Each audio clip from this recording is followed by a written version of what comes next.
Hello friends, ഇത് open കിച്ചണിൽ ഞാൻ നല്ല സോഫ്റ്റ് ആയിട്ടുള്ള ഒരു കിണ്ണത്തപ്പമാണ് ഉണ്ടാക്കാൻ പോകുന്നത്. അതിനുവേണ്ടി 1 കപ്പ് പച്ചരി ഒരു 5 മണിക്കൂർ വെള്ളത്തിലിട്ട് കുതിർത്തതിന് ശേഷം വാർത്തെടുത്ത് വെച്ചതാണിത്. നമുക്ക് ഒരു 3 ഏലക്കായും കൂടെ കൂട്ടിയിട്ട് നല്ല ഫൈനായിട്ടൊന്ന് അരച്ചെടുക്കാം. ഇതിപ്പോൾ ഞാൻ നന്നായിട്ട് അരച്ചെടുത്തിട്ടുണ്ട്. ഇനി ഇതിലേക്ക് ഒരു അരമുറി തേങ്ങയുടെ പാല് നമുക്ക് ചേർക്കാം. ഏകദേശം ഒരു 2 കപ്പോളം ഉണ്ടാവും. നമുക്കിതിലേക്ക് ഒഴിച്ചു കൊടുക്കാം. 1-ാം പാല് 2-ാം പാല് അങ്ങനെ നിൽക്കണ്ട, ഒരുമിച്ചൊരു പാലെടുത്താൽ മതി.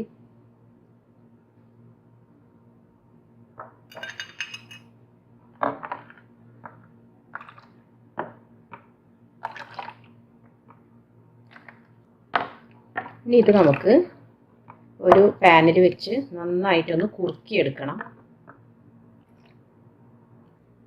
നമ്മളൊരു പാനിലേക്ക് അരിപ്പ വെച്ചതിന് ശേഷം നമുക്ക് ഈ മാവ് ഒന്ന് അരിച്ച് ഇതിലേക്ക് ഒഴിച്ചു കൊടുക്കാം.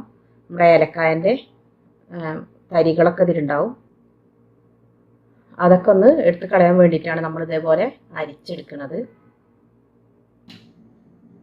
നമുക്കിത് കുറുക്കിയെടുക്കാം.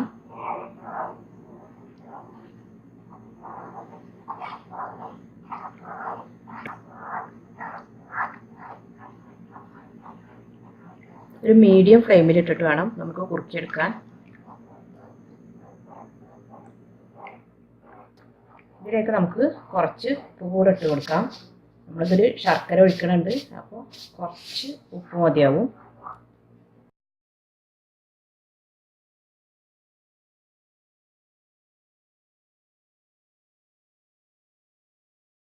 ഇതിങ്ങനെ കുറുകി തുടങ്ങുമ്പോൾ നമുക്കിതിലേക്കൊരു 1.5 ടേബിൾ സ്പൂൺ നെയ്യ് ഒഴിച്ച് കൊടുക്കാം.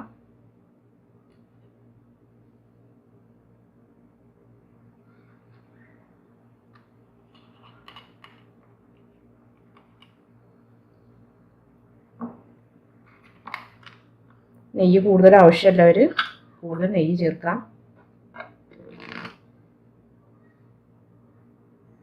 ഇനി നന്നായിട്ട് ഒന്നും കൂടെ കുറുക്കിയെടുക്കണം.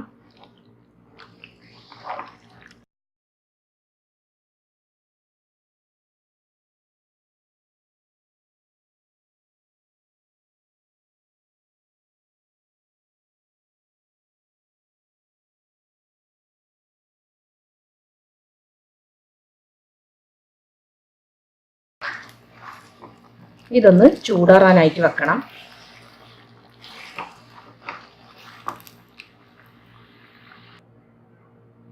ഈ ചൂടുള്ള ടൈമിൽ തന്നെ നമുക്ക് കുറച്ച് ശർക്കര ഉരുക്കിയത് ഇതിലേക്ക് ഒഴിച്ചു കൊടുക്കാം.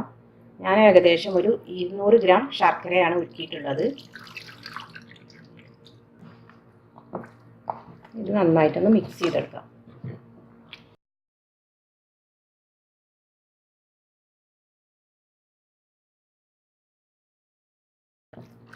ഇത് ഒന്ന് ഇതുപോലെ മിക്സ് ചെയ്തെടുത്തതിന് ശേഷം നമുക്കൊരു മിക്സിയിലിട്ടിട്ടൊന്ന് അടിച്ചെടുക്കാം. അപ്പോൾ നമുക്ക് ഈ കട്ടകളൊന്നും ഇല്ലാതെ നല്ല പേസ്റ്റ് രൂപത്തിൽ നമുക്ക് ഈ മാവ് കിട്ടും. ചൂടാറിയിട്ടുണ്ട്. നമുക്കിതൊന്ന് മിക്സിയിലിട്ട് ഒന്ന് അരച്ചെടുക്കാം. അപ്പോൾ ഈ കട്ടകളൊക്കെ മാറിക്കിട്ടും.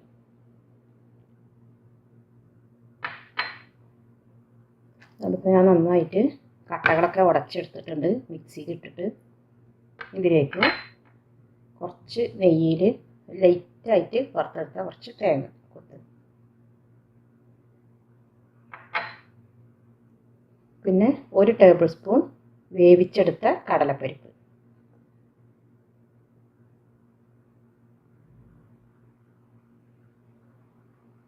ഇത് രണ്ടും കൂടെ ഒന്നുകൂടെ നമുക്ക് മിക്സ് ചെയ്തെടുക്കാം. നന്നായി മിക്സ് ചെയ്തെടുത്തിട്ടുണ്ട്. നമുക്ക് ഇതുപോലുള്ളൊരു പാത്രത്തിലേക്ക് കുറച്ച് നെയ്യ് തടവി വെച്ചിട്ടുണ്ട്. ഇതിലേക്ക് ഇത് ഇട്ട് കൊടുക്കാം.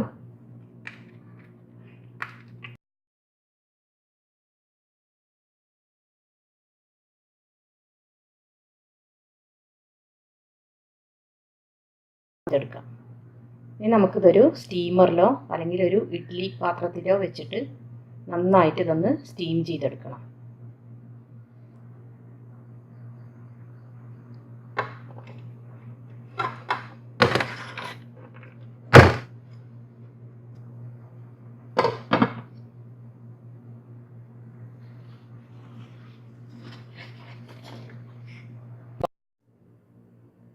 കിണ്ണത്തപ്പം ഇവിടെ റെഡി ആയി വന്നിട്ടുണ്ട്.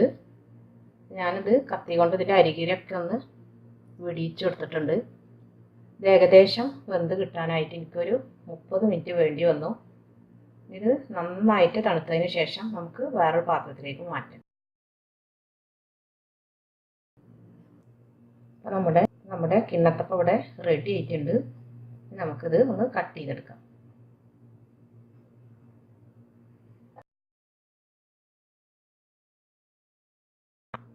നമ്മുടെ കിണ്ണത്തപ്പം ഇവിടെ ഞാൻ മുറിച്ചെടുത്തിട്ടുണ്ട്. നല്ല സോഫ്റ്റ് ആയിട്ടുള്ളൊരു അപ്പാണിത്. അപ്പോൾ ഇതെല്ലാവരും ഇതൊന്ന് ട്രൈ ചെയ്ത് നോക്കണം.